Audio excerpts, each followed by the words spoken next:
With the latest agriculture news from across the state and nation, it's time for the AgNet News Hour from AgNet West. Here's your host, Sabrina Halverson. Good morning, and thank you for joining us this morning on the AgNet News Hour.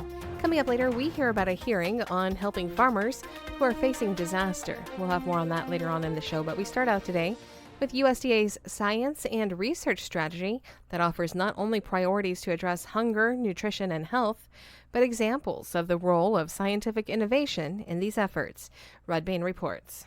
When it comes to addressing hunger and improving nutrition and health in our nation and our globe, research and innovation is key. We cannot food, fuel, and clothe the world with our status quo agricultural systems. We need 21st century solutions. And Director of USDA's Office of the Chief Scientist, Deirdre Chester, says that is where efforts behind the Agriculture Department's Science and Research Strategy for a 4-year period from 2023 to 2026 offers innovative approaches and potential solutions to U.S. and global food security. Speaking at this year's USDA Agricultural Outlook Forum, Chester reminded the audience of the strategy's priorities and examples of each priority within the R&D realm, starting with what research into and acceleration of innovative tech and practices look like. USDA scientists are studying how to optimize the use of biotechnology, which includes genetic engineering to improve crop production efficiency.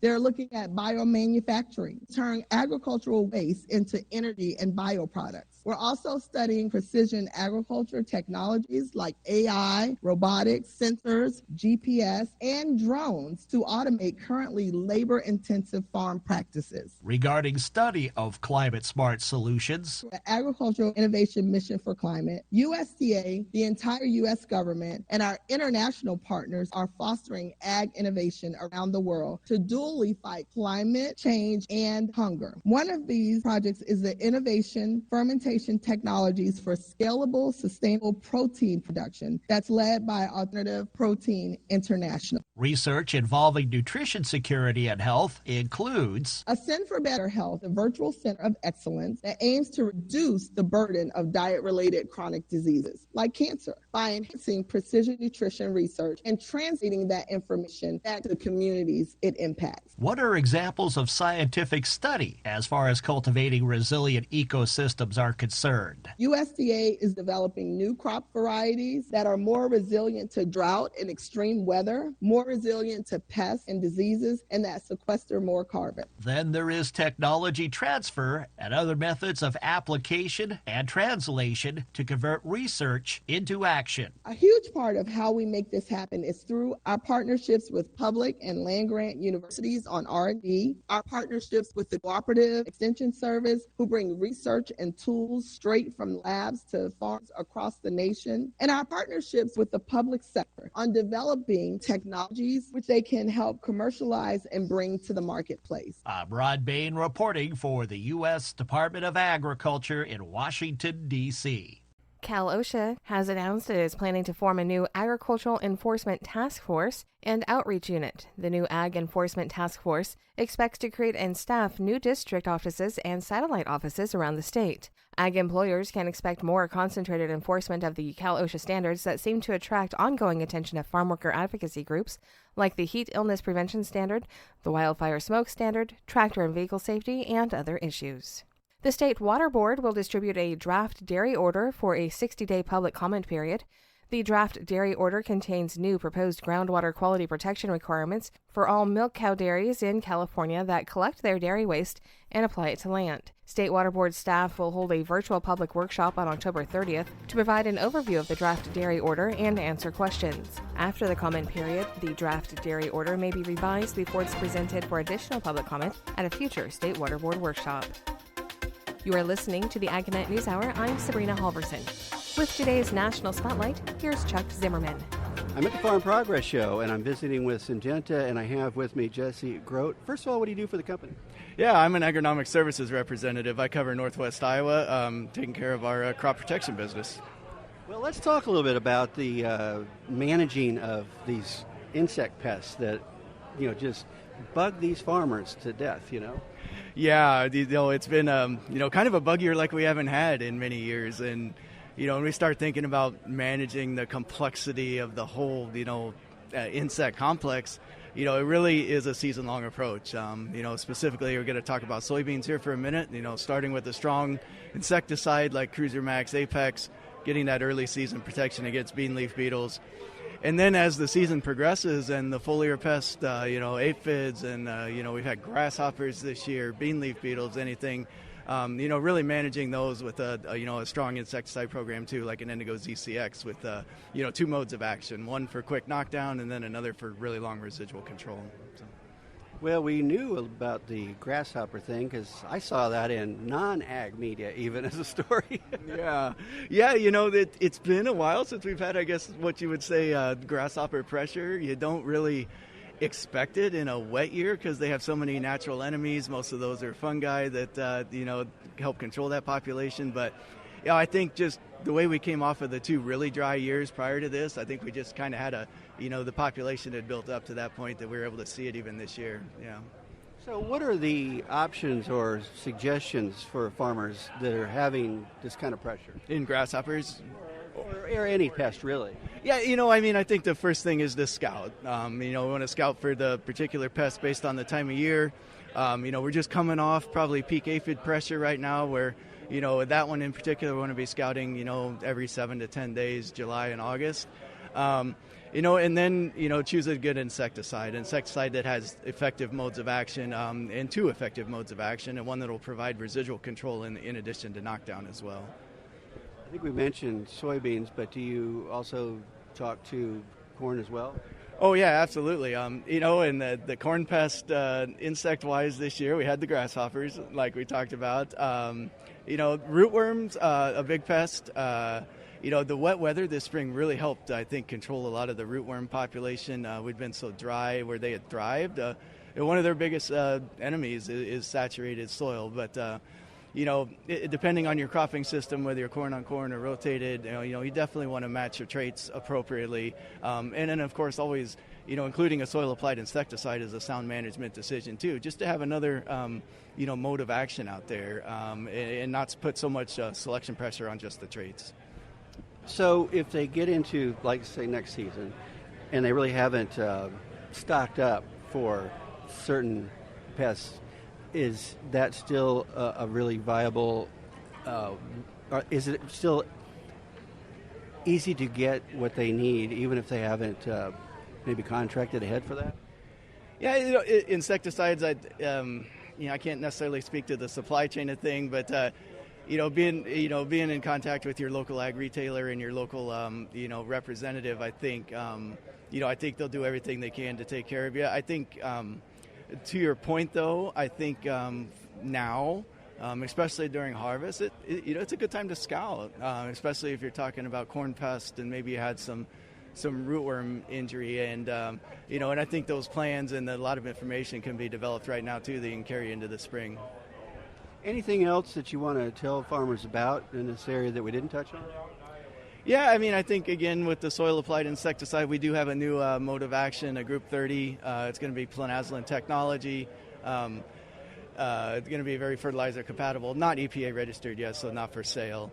And I would say, too, like I touched on, don't underestimate the value of fall scouting. And I know it's a very, very busy and stressful time of year in harvest, especially if it gets condensed, but use the time as it's available and, look back on your playbook from last year and think about any changes that you might want to be working on going into next year. All right, well, thank you very much, Jesse, for visiting with me here. We're at Farm Progress Show, and I'm Chuck Zimmerman reporting. That's today's National Spotlight. Now here's Gary Crawford with the Livestock Report. It's not the greatest of times right now for the nation's turkey producers.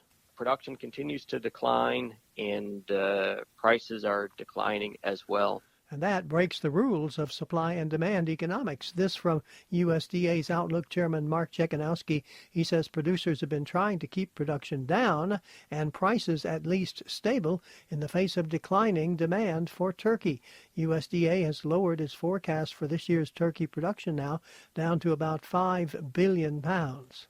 Lowest U.S. production since 1995, but even despite that, margins are still weak, and we're not looking at much improvement into 2025 either. But maybe some improvement. USDA is projecting for 2025 an average price of $1.03 a pound. Not a great price, but it would be about 9 cents higher than this year.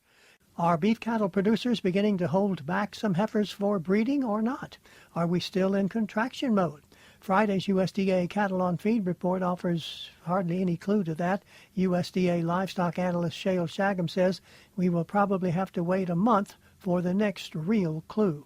When we get the October 1st inventory number, it will provide us with a breakout of the sex of the animals on feed. So that could provide us with a little indication about whether or not, we're seeing higher proportions of heifers being put on feed, which could give us a little bit of an indication about the retention of heifers for addition to the breeding herd. Meanwhile, Friday's Cattle on Feed report shows August placements into feedlots 1% below a year ago, and the September 1st feedlot inventory up 1%.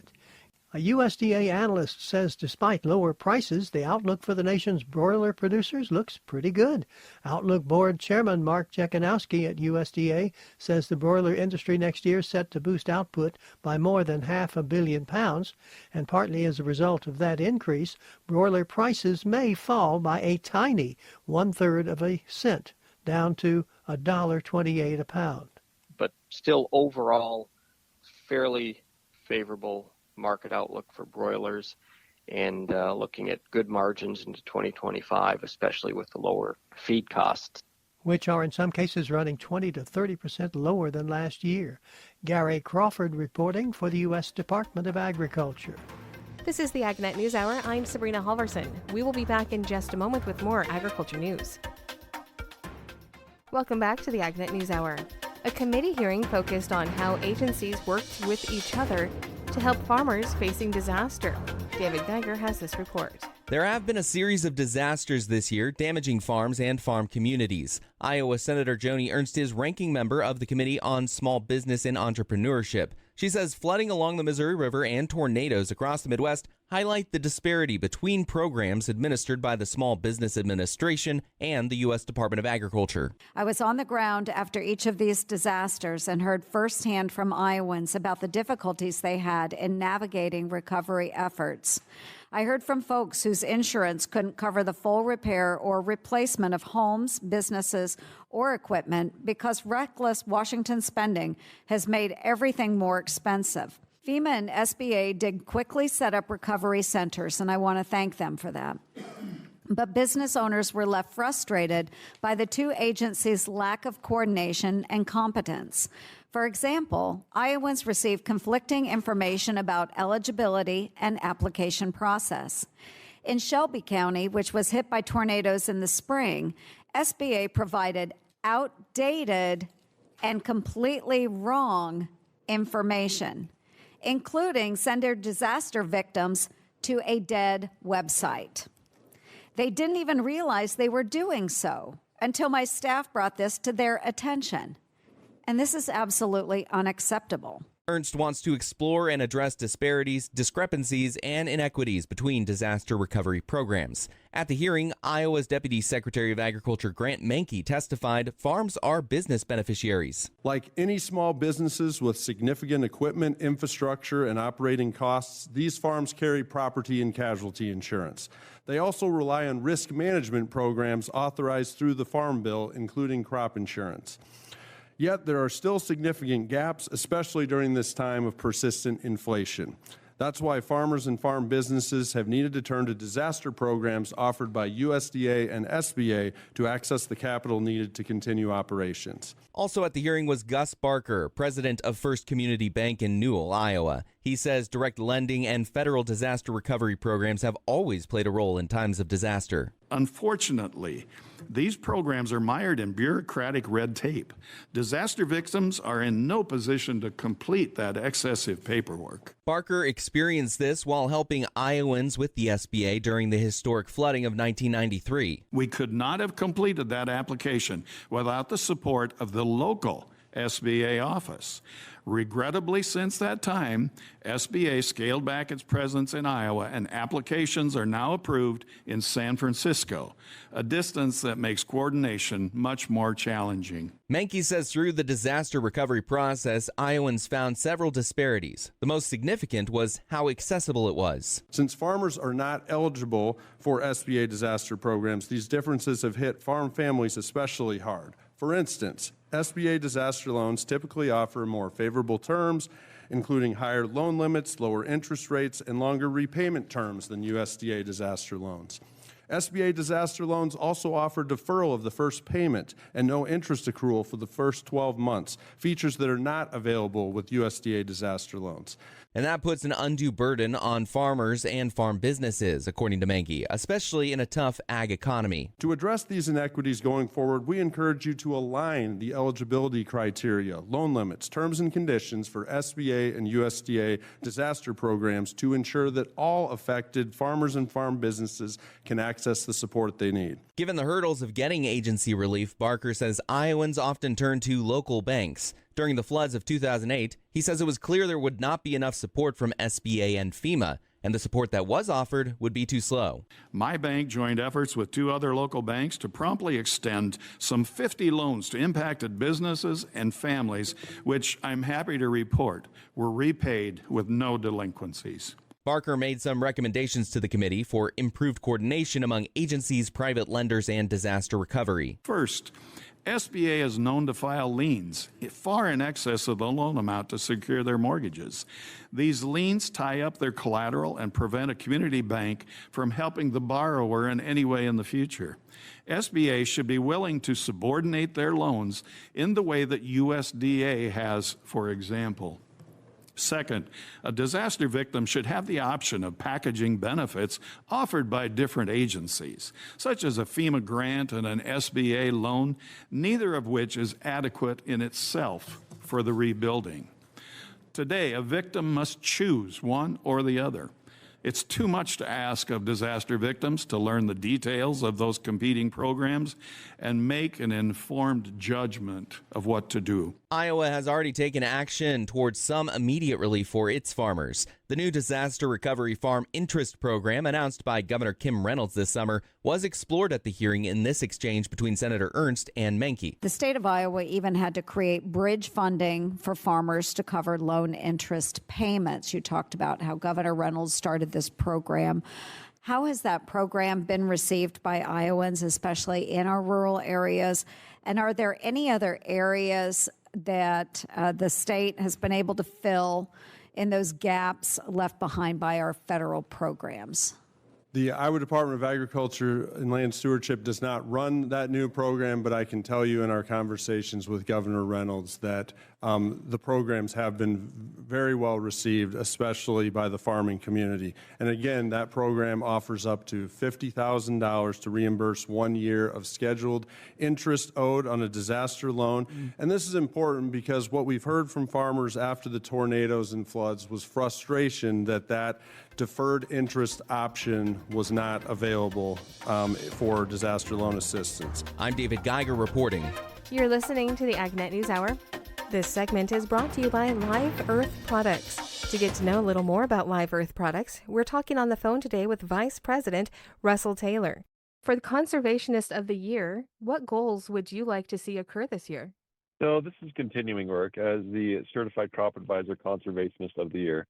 They're looking for certified crop advisors who are trying to aid farmers in getting information or conservation practices. One thing we've identified that is keeping farmers from getting conservation practices is actually just information and products. The current federal regulations actually were written in the 1950s. And at that time, those rules were only restricting fertilizers and pesticides. They didn't put into account other developing technologies such as plant biostimulants and some of these newer technologies we're using in agriculture. And so for 2024, our goal is to really help change the laws that are impacting biostimulant regulation to allow them to be used and treated as a fertilizer, not as a pesticide. So, what does that process look like to go through that and get that change to be where it needs to be? Well, actually, there's a very long on ramp. We've been working on this since 2014, and the bricks that we've laid on this path are now hopefully being included in the Farm Bill. So more than anything now, it's just supporting the work we've already done, trying to get legislators aware of the problem and hopefully enact those rules. There's an act right now by California regulators. It's called the Plant Biostimulant Act. And so the best thing that farmers can do is call up and say, hey, we support this language. This is going to give us more tools to enact those conservation practices and have more products available to us. To get to know more about Live Earth products, you can visit them online at liveearth.com. That is spelled LIVEARTH.com.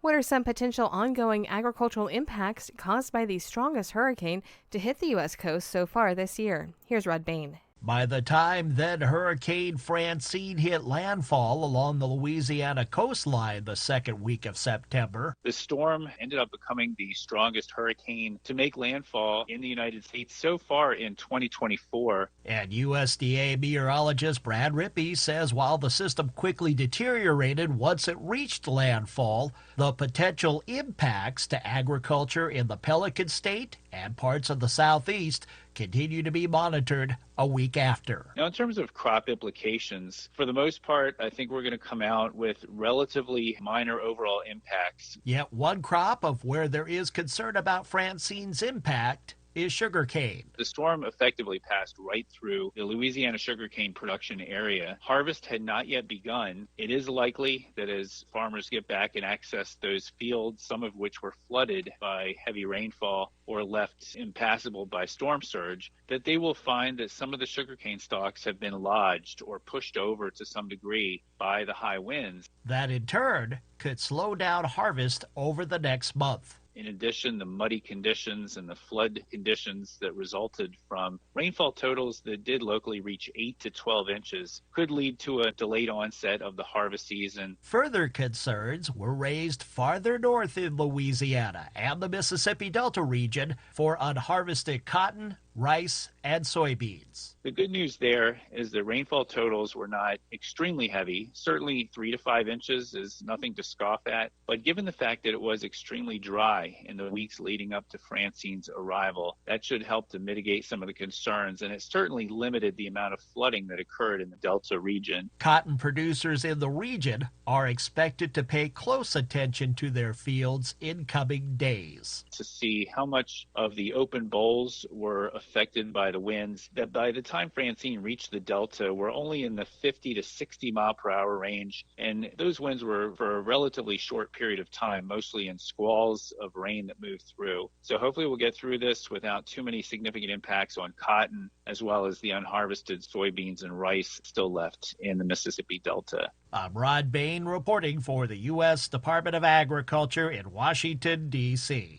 Jeff Cooper is president and CEO of the Renewable Fuels Association and says that the U.S. ethanol industry is projected to have a record year for ethanol exports. Yeah, I think a lot of people are surprised to learn that we do export a lot of the ethanol we're producing here in the U.S. In fact, we're on pace for record ethanol exports this year. Probably somewhere on the order of 2 billion gallons will be exported. So you think about the fact that we produce, a little over 4 billion gallons of ethanol in the state of Iowa. About half of that, volume-wise, is going to be exported into the international marketplace. So we're seeing really strong demand globally. A lot of that is being driven by the same factors that drive demand here domestically. Lower cost, lower emissions, cleaner burning fuel. There's a lot of countries around the world that are really catching on to those benefits. Cooper says that the countries importing U.S. ethanol do not have the production infrastructure of the United States, but want the environmental benefits of a lower carbon fuel. That's right. When we look at where ethanol exports are going, in many cases they are going to countries that have not yet developed their own domestic industries yet or don't have the infrastructure to produce large volumes of biofuels. But then on the other hand, we've got markets like Canada, which is our number one export market right now, which is seeing growth in its own domestic marketplace. But they've recently enacted policies that really are driving demand for low carbon, lower cost fuels, and that's why we're seeing so much potential and growth in Canada. While the 45Z tax credit program is set to begin in 2025, Cooper says there's a lot of questions about the implementation of the program. It would provide a tax credit to ethanol producers based on the carbon intensity or the carbon footprint of the ethanol they're producing.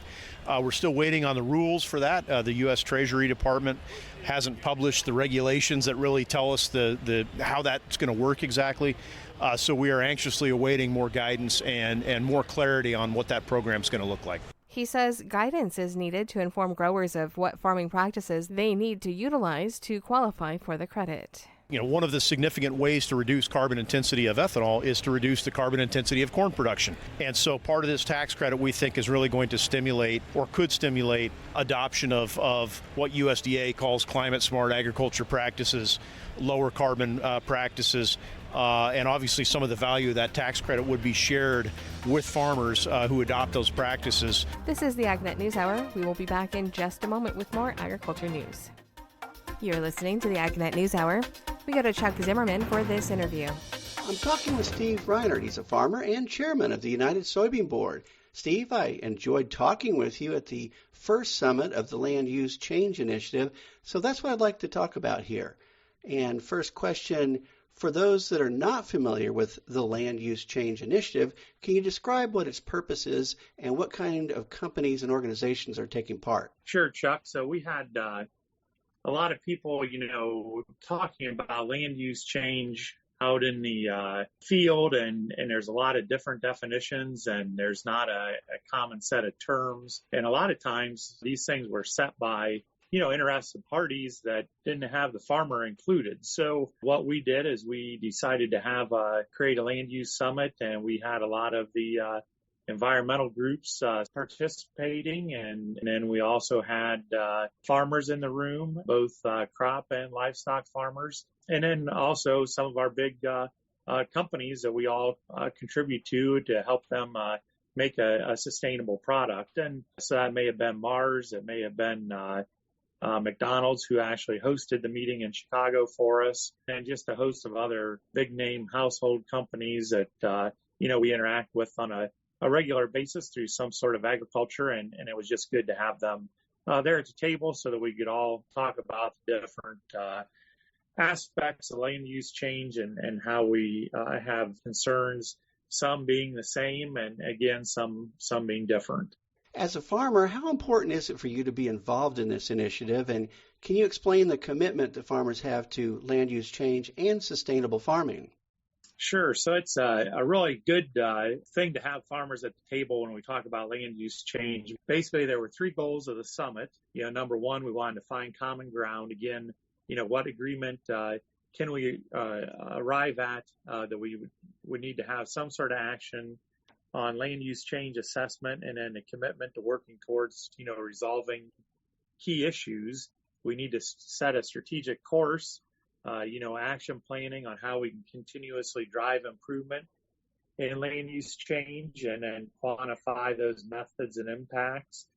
And then the third thing is prepare to engage. And this is one where, we want to make sure that farmers and ranchers are at the table, because that's what's needed from technical community support, in order for this effort to take place. And we know that research will fill the gaps. And for instance, one of the things that, an interested party was concerned with is they deemed land use change basically taking up prairie grass and then planting row crops in the prairie grass. We know that from a standpoint that working with this, they're using satellite imagery, which when you're looking at satellite imagery and you're talking about prairie grass versus wheat, for instance, sometimes it's hard to distinguish between the two. But obviously, if we would go into corn the following year, it's easy to row the corn. And what they're interpreting that as a land use change, going from what could have been a wheat crop into a row crop such as corn. So that's one definition that we need to take a look at, because we know in the United States, through the United Soybean Export Council, about 6,000 acres really falls into that category of land use change. Everything else is not changed. I think they're using the year 2008 as a base mark or benchmark. So basically, since 2008, we have about 6,000 acres that's been deforested and put into land for agricultural production. So not a huge obstacle to undertake here in the U.S. and be able to, identify that particular area and make sure that does not fall into a category where it would hurt, for example, McDonald's sustainability program, because that's what a lot of them are looking at now is Scope 3 sustainability and how they can achieve that aspect in their business plan. And of course, that a lot of times deals with the producers of the commodity, which would be the farmers and ranchers.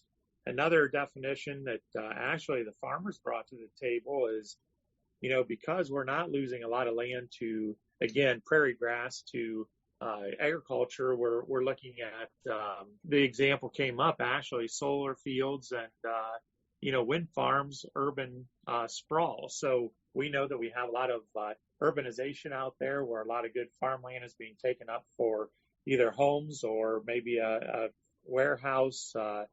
And if we all drive around the big cities near where we live, we can see that happening on a regular basis. So that's another definition of land use change. It actually wasn't even considered before we had this particular meeting. So, being able to have farmers there to have a conversation around the table, and basically before we didn't have that option, so we kind of had to start it on our own. Can you describe how the United Soybean Board has been able to provide funding for this effort in partnership with the Carbon A List? We have a lot of different sources, funding. We have a lot of our corporate partners that, we produce that raw commodity for. They're partners in this land use change initiative. We have different funding sources that are we've been working on with even some from, government agencies on studying land use change and how that's affecting, our markets and things as we go forward. And then also, we talk about sustainability.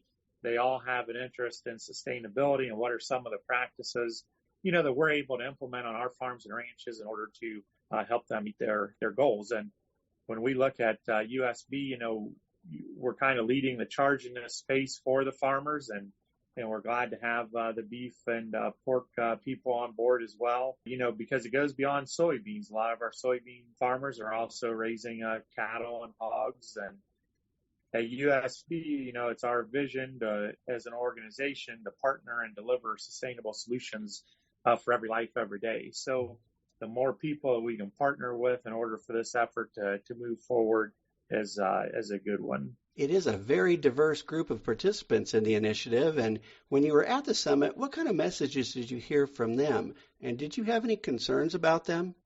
Well, I think the only thing that really gave us concern was the fact that maybe some of the data or the methods of collecting their data are really not grounded necessarily in the best science. It's maybe the best technology that they have, but we think that we have a lot more ability to ground truth a lot of the information that they're looking for. And I think that's what we're looking at, is to make sure that we're able to get everybody on the same page and make sure that we're able to ground truth, the information that they're looking for, and we're not just throwing out facts and figures and maybe using data that really can't be verified. What's next for the Land Use Change Initiative? Well, we're going to continue on with our conversations that we had, and a lot of good discussion was taken from some of the breakout sessions. That will all be, put into basically a next steps type program. Look forward then to having another in-person conference, in the future. It'll probably be, again, in that end of July timeframe. Again, taking some of the questions that the concerned people had at the land use change that were not from the agricultural community. We want to make sure that we can ground truth again, that information that they're looking for, and help them provide accurate information, not only for their purposes as an organization, but also for the companies that we are delivering these products to. Can other companies and organizations become part of the initiative, and how do they go about that?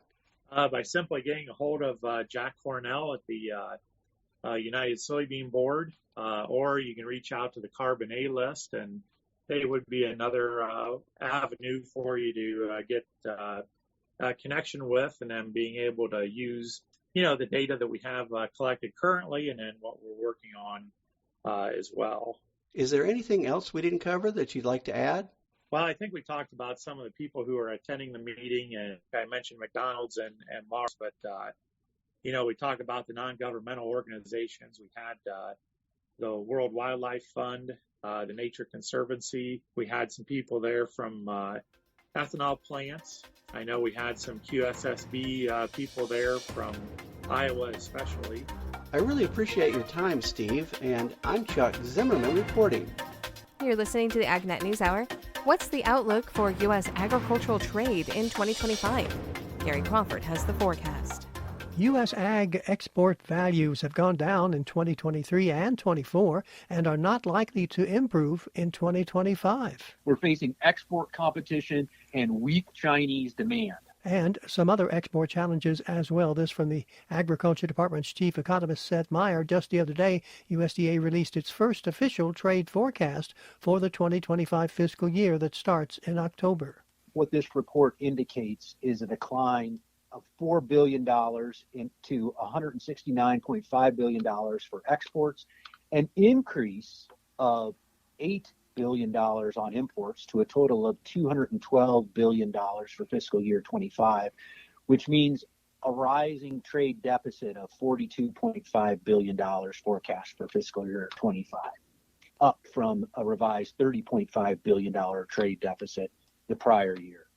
That's on the order of about 35% increase in the trade deficit. Wow. So why are U.S. ag export values down so much? A lot of this is tied to falling commodity prices and the world getting much more comfortable with where supplies of corn, beans, wheat, cotton all are relative to where we were at perhaps between 2020 and 2023. When there were major uncertainties about the available supplies of many ag commodities. Today, those uncertainties are pretty much gone. Prices have come down to reflect ample supplies. Now, one other point that Seth makes is that U.S. commodities are still being bought and sold. In fact, sales and shipping volumes for many commodities are expected to rise next year. Yes, volumes are up a little bit, but that's because in order to move product, a more abundant product, you're having to see some price declines to move some of that stuff out the door. Seth Meyer says it's becoming harder and harder to get those products out the door. Of course, in today's ag world, most farmers depend directly or indirectly on exports for much of their incomes. And so what happens in the export market can have a major effect on farm profits. I think we're approaching quickly this transition from good profit years to really tough margin years, and we're doing it very quickly. Gary Crawford reporting for the U.S. Department of Agriculture. To get more information on the topics you heard today, visit AgNet West online at agnetwest.com. You can also stay connected by following us on our social media at AgNet West on Facebook, Instagram, and Twitter. You can also find Sabrina Halvertson on Facebook. Thank you for listening to the AgNet News Hour from AgNet West. AgNet West Radio Network, your primary choice for agriculture news.